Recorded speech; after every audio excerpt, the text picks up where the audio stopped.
respeito aos companheiros, eu vou dar uma explicação. Somente isso. Em respeito, consideração, que não é possível que cada um se deixe levar exclusivamente pelas informações que são transmitidas no jornal, na televisão, num momento muito passionalizado. Então, e curiosamente, talvez a explicação, a informação que eu vou dar, talvez seja muito importante, especialmente para o pessoal da Varig, que conhece muito bem uma faceta do nosso poder judiciário. Talvez, se existe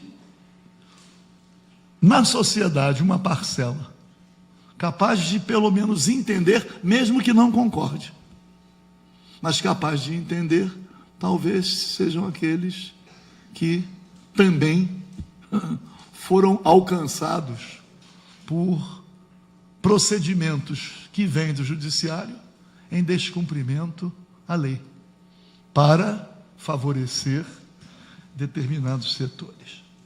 Eu acredito que todos aqui da Varig, pelo menos, saibam que eu participei da elaboração da Constituição promulgada no dia 5 de outubro de 88. Eu digo que eu participei não simplesmente porque eu fui constituinte. Eu participei porque eu atuei. Quem quiser consultar os anais da Assembleia Nacional Constituinte, que tudo fica registrado, vai encontrar a atuação de todos os parlamentares, de todos os constituintes. Assim como aqui, deputado Tio Carlos, que é um deputado atuante, nós temos uma parcela do parlamento que participa menos, há aqueles que participam muito. E eu, com alguma alegria, me insiro sem qualquer vaidade dentre aqueles que mais atuam. Então, mas tenho uma compreensão, porque a gente às vezes fica buscando forma de fazer o entendimento. Se eu pegar a Constituição aqui, eu encontro o dispositivo, todos encontram, que diz lá, né? Todos são iguais perante a lei, independente de cor, raça, sexo, opção religiosa, tudo são. Mas todos nós conhecemos racistas que entendem que os negros podem ser excluídos, podem ser violentados. Os racistas entendem que esse dispositivo constitucional pode ser descumprido. E descumprem. Também tem o Código Penal. Aqueles que são homofóbicos querem cremar gays, lésbicas, homossexuais, bissexuais, transexuais, batem até na rua. A intolerância religiosa, para quem é da Umbanda e do Candomblé, raízes africanas, estamos vendo aí nos dias de hoje a cremação de destruição, constrangimentos, aqueles que são lá das... Mas tudo está na Constituição. Não pode, quem quer ver cumprida a Constituição, entender que a Constituição só deva ser cumprida de acordo com a sua convicção, e não que ela deva ser cumprida como um todo. Quem admite o descumprimento da Constituição num dispositivo, por mais justificável que seja a revolta, vai admitir que a Constituição possa ser descumprida em relação a qualquer dos seus dispositivos. E aí vem a questão do foro privilegiado. O foro privilegiado não existe na Constituição apenas para deputados e senadores. O foro privilegiado está na Constituição para deputados federais e senadores, presidente da República e seus ministros, ministros do Supremo, ministro do Tribunal Superior Eleitoral, ministros do Superior Tribunal de Justiça, desembargadores e juízes, não só federais, como estaduais, procuradores de justiça do Ministério Público Federal e dos Ministérios Públicos Estaduais, promotores e procuradores, todos têm foro privilegiado. Todos, sem nenhuma exceção. Então, o foro privilegiado não é algo aparentemente privilégio para deputados e senadores. O foro privilegiado alcança uma camada muito grande de cargos e funções. Muito bem. Então, ontem mesmo, achei interessante, porque a matéria, quando ela é dirigida, ela tenta convencer num sentido. Mas a ministra Carmen Lúcia foi entrevistada porque o Supremo Tribunal Federal, esta semana, deve votar uma ação tratando do foro privilegiado. E eles dizem assim: no Congresso Nacional agora, aceleraram a votação de uma iniciativa tratando do foro, porque o Supremo vai decidir. A grande questão é saber o que vai ser votado no Supremo Tribunal Federal e o que está sendo votado no Congresso Nacional. Porque no Congresso Nacional é para acabar o foro de todo mundo. E no Supremo Tribunal Federal é só para decidir em relação a deputados e senadores. Quem é que não quer que acabe o foro privilegiado? Só quem é beneficiário dele. Em cada lugar. Deputados e senadores querem? Rigorosamente não. Juízes, os magistrados querem? Não. Os procuradores, ninguém quer. Mas existe uma coisa muito interessante em relação aos deputados federais e senadores. São julgados pelo Supremo Tribunal Federal. Aliás, o Supremo Tribunal Federal nunca tinha julgado ninguém. Só começou a julgar a partir do chamado mensalão. Nunca tinha. Mas por que o Supremo Tribunal Federal nunca tinha julgado ninguém? Eu tenho até pronunciamentos aqui dizendo isso. Nunca. Mas tem uma coisa: o Supremo Tribunal Federal é instância única e última. E os deputados federais e senadores também não querem. Perceberam agora que o Supremo Tribunal Federal começou a julgar o que nunca tinha feito. Nunca. Não tinha julgado ninguém. 10, 12, 15 anos de Constituição, ninguém. Perceberam o seguinte: esse foro privilegiado não é privilegiado, porque temos um julgamento único, sem grau de recurso. É melhor voltar lá para a primeira instância, porque tem primeira, tem segunda.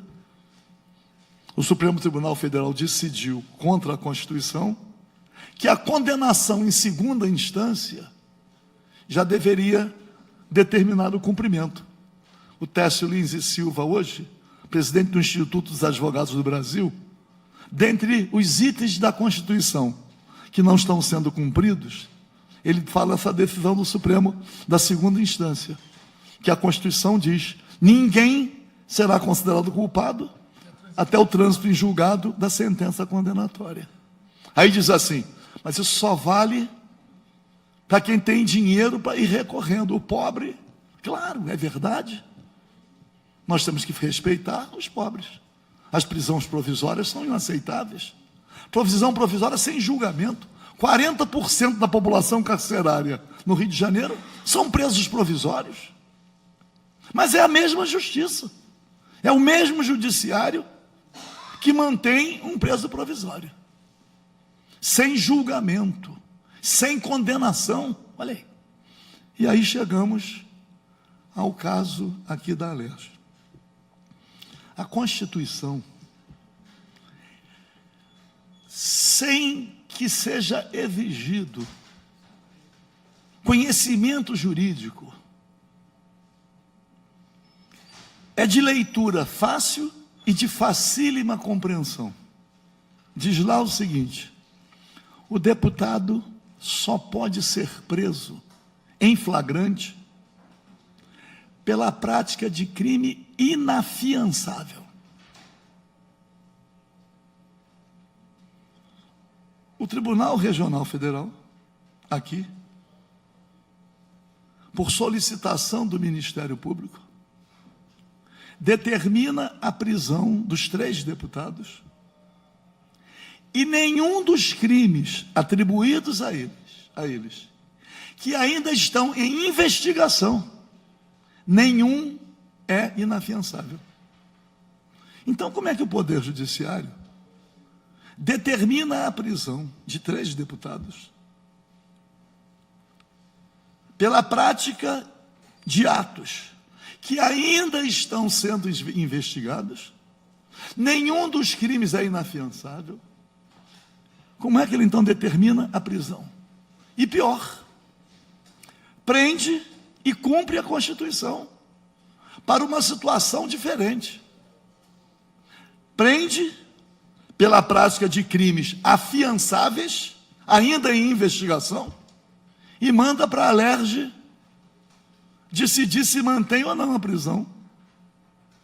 Só seria possível isto, no cumprimento da Constituição, se eles prendessem pela prática de crime inafiançável e mandassem para apreciar. Porque a casa aprecia se mantém ou não, mesmo se o crime for inafiançável. Claro que, sendo um crime inafiançável, ficaria mais difícil enfrentar, porque prendeu na parte. Mas os crimes não são. Então, o Tribunal Regional Federal, mas foi a unanimidade, qual o problema?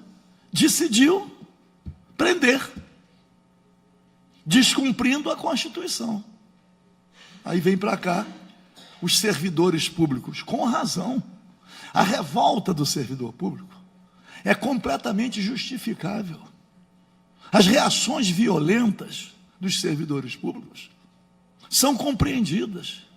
Eu mesmo já fiz pronunciamento aqui lá, dizendo, citando um Luiz Gama, primeiro advogado negro brasileiro, que dizia: todo crime praticado pelo escravo contra seu senhor será sempre em legítima defesa. Olha aí. E aqui na Assembleia Legislativa, tio Carlos vai ser testemunha. Os servidores públicos, na revolta justificável, já invadiram a Alerj, já quebraram coisas aqui dentro, já fizeram coisas do Arco da Velha, pela revolta, pela indignação. Eu dizia, a justa ira. E quem articulou aqui, sendo o autor primeiro de todos os projetos de anistia, e que foram aprovados, anistiando os servidores administrativamente, são de minha autoria. Os servidores revoltados por justos motivos, cometeram alguns excessos, estavam sendo punidos, até excluídos do serviço público. E quem articulou, cheguei a articular um projeto de anistia com 63 autores. Não é fácil, gabinete por gabinete. Fulano, assina aqui a anistia, para ter uma maioria. A última anistia agora, pelos atos praticados no final do ano passado, pelo menos o governador sancionou. Então, estou dizendo o seguinte: cada um tem a sua motivação. Eu votei defendendo rigorosamente o que diz a Constituição. Nós não estávamos ali decidindo se os parlamentares eram culpados, se eles eram inocentes. Não. O que nós estávamos decidindo é se a prisão era legal ou ilegal.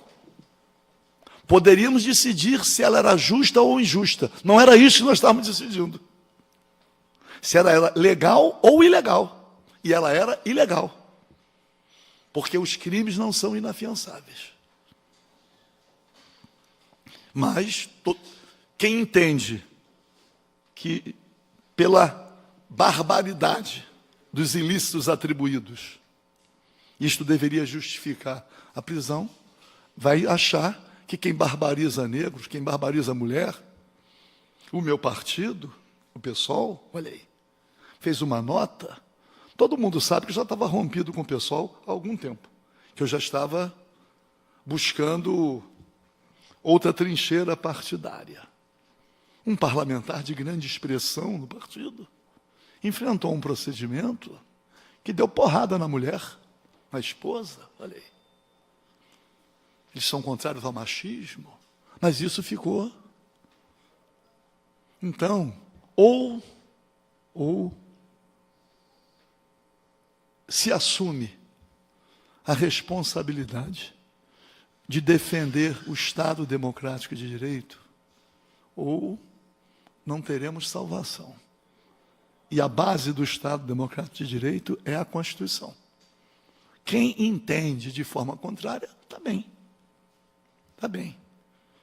Aqui diz, cada deputado é inviolável em suas palavras e votos. Eu votei de acordo com o meu entendimento. Quem se der ao trabalho de ler toda a peça elaborada pelo Ministério Público, vai encontrar várias vezes a citação com nome de iniciativas minhas para investigar as questões ligadas aos transportes.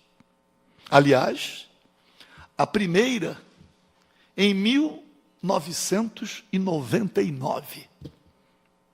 1999. Mas vai encontrar em 99, vai encontrar em 2000, vai encontrar em 2001, 2002, vai encontrar em todos os anos. Afinal de contas, se isto vem acontecendo há tanto tempo, qual é o papel, então, do Ministério Público Estadual? O que houve, então? Porque o parlamento age por sua maioria. Mas como é que ficam os demais instrumentos disponibilizados para a sociedade? Para investigar. Então, as coisas são muito maiores do que se percebe numa visão mais superficial. Eu li, tio Carlos, vou sugerir a todo mundo, todos os parlamentares, que leiam, porque foi organizada uma história com fundamentos, mas aquela história em relação à FETransport pode ser igualmente contada em relação a vários setores da nossa economia. Indo para o Congresso Nacional, existe a bancada ruralista? Existe. Existe a bancada da bala? Existe.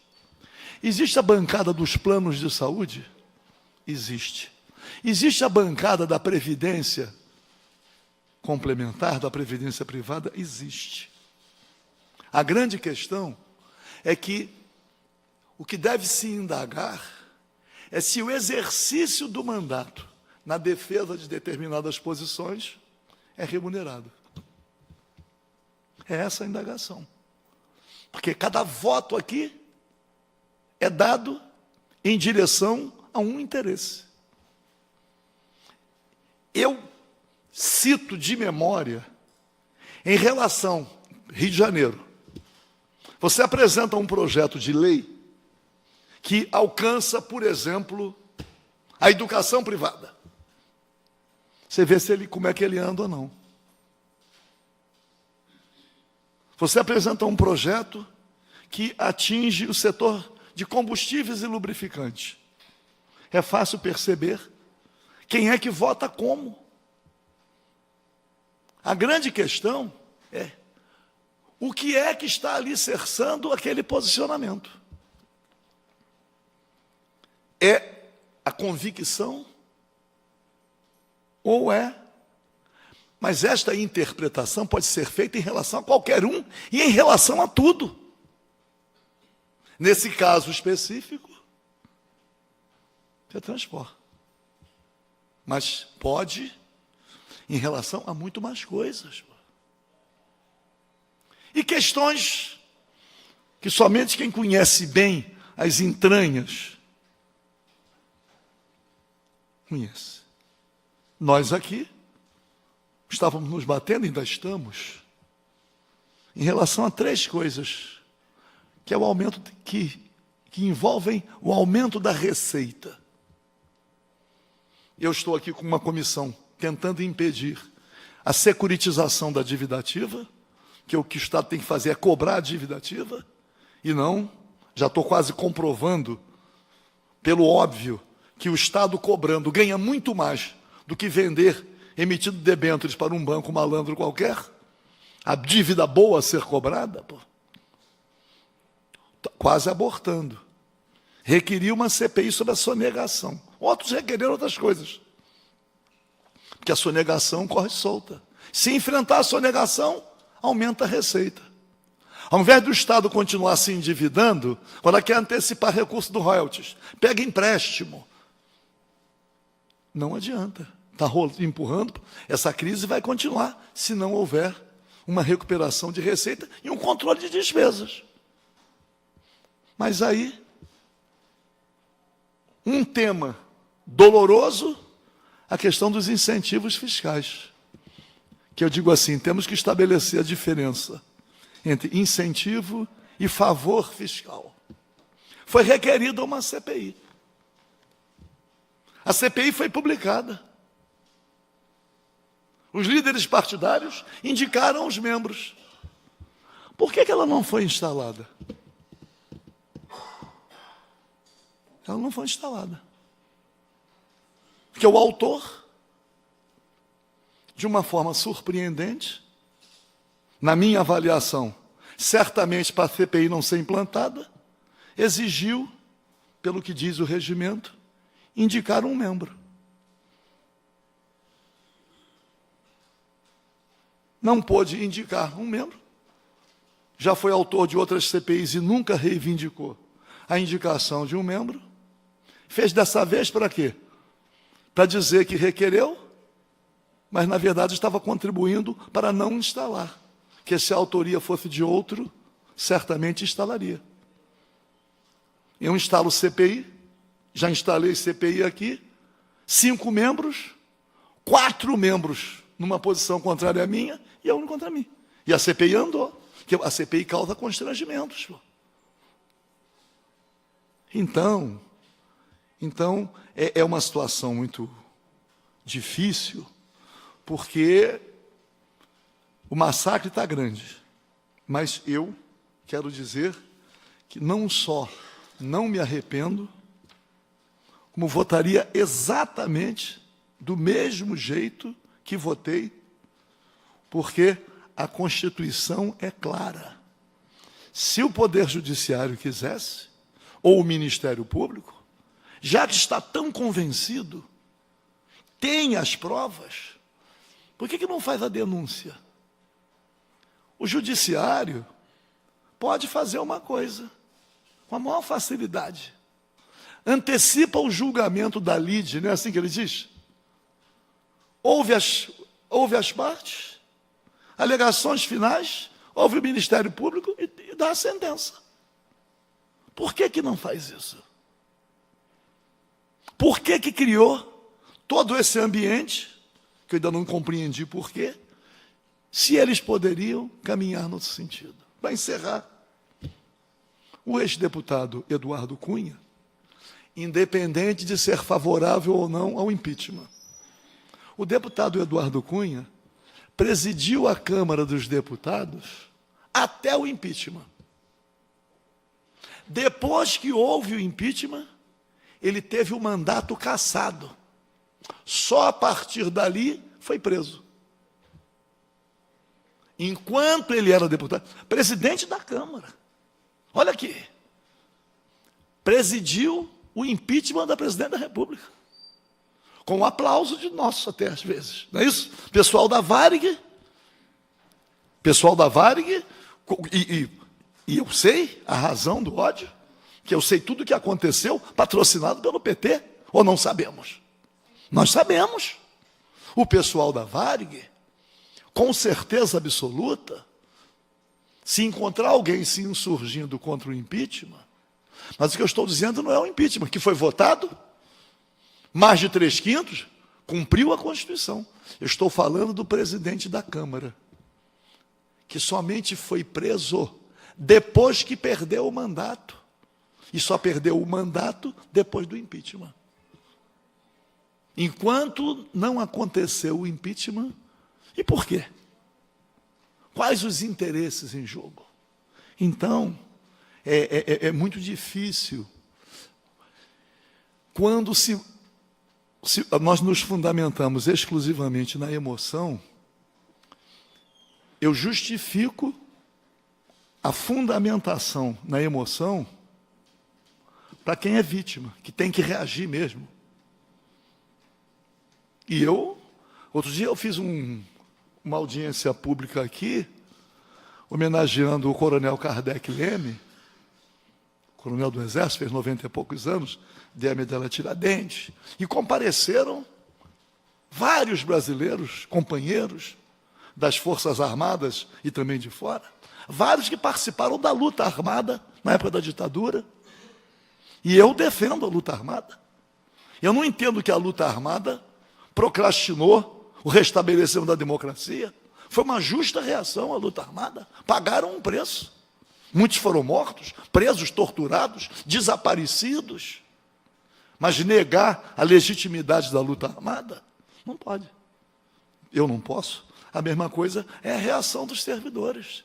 Claro, mas quem tem que decidir tem uma posição diferente. Quem tem que decidir e conhece a Constituição não pode tentar surfar na mídia, de forma eleitoreira. Não pode. Não pode.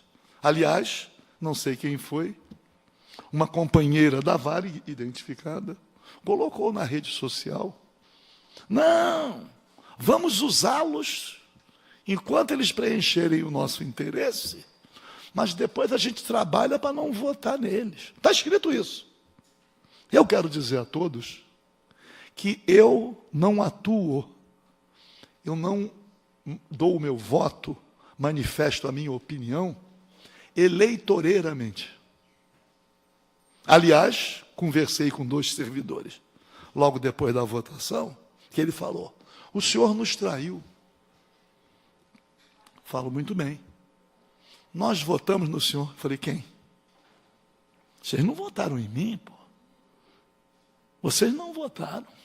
Se vocês tivessem votado em mim, eu não teria tido menos de 19 mil votos, pô. Vocês votaram neles, 150 mil, 130 mil.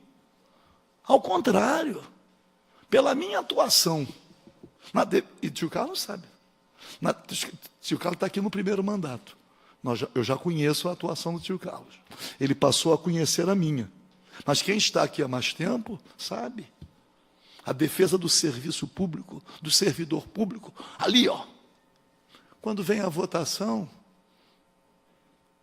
é aquilo petititinho, né? A sorte é que tem dado.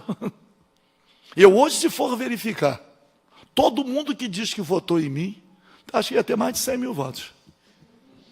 E não, mas agradeço aquele, claro que os que votaram, não estou desprezando os 19 mil, não é isto. O que eu estou dizendo é que esse tipo de procedimento é exatamente o procedimento velhaco em relação a quem age eleitoreiramente. Olha aí. Essa é a posição do eleitor, que usa e depois não apoia. Usa e não apoia. É isso mesmo. Porque apoia quem? Campanha eleitoral virou emprego temporário. Contrata o líder e ele forma a equipe. Você pode reunir 50 membros da sua comunidade para ganhar R$200 por semana cada um. E você, que é o líder, ganha 500 por semana. É assim que acontece a eleição. Então, eu quero dizer a todos o seguinte. Peço desculpas por essa explanação longa, mas eu o faço não só em respeito a vocês, mas em respeito a mim mesmo. Votei conscientemente, cumprindo a Constituição. Não abro mão de 1 milímetro na defesa daquilo que eu votei. A pior ditadura é a ditadura do judiciário, que tem se expressado no nosso país a partir do Supremo Tribunal Federal. E eu cito exemplos. Como é que o Supremo Tribunal Federal admite a presidente da República ser empichada e continuar elegível? Como é que pode isto? Como é que o Supremo Tribunal Federal admite que se meteu onde não devia? O presidente do Senado está na cadeia sucessória. Presidente, vice, presidente da Câmara, presidente do Senado. Não, continua presidente do Senado, mas está excluído da cadeia sucessória. Mas que negócio é esse? Só estou demonstrando coisas que demonstram a ditadura do judiciário. E essa última decisão, em relação ao senador Aécio Neves, não é porque ele é só do PSDB, que as coisas estão meio seletivas, tudo bem. Mas o Supremo Tribunal Federal, nem o tribunal aqui, não tem competência constitucional para afastar deputado ou senador do exercício do mandato. Isto não existe. É uma figura jurídica inexistente. Ao mesmo tempo que afastou do exercício do mandato, ainda criou restrições à liberdade. À noite não pode sair. Está em prisão domiciliar, albergue. Quer dizer, são situações que, se elas acontecem com essa visibilidade, imagina o que não está acontecendo aí, no geral, para a população. O horror, pô. O horror. Então, eu digo a vocês o seguinte, como é que se diz? Eu me habituei a andar na contramão. Não é novidade para mim. Então, continuo na contramão.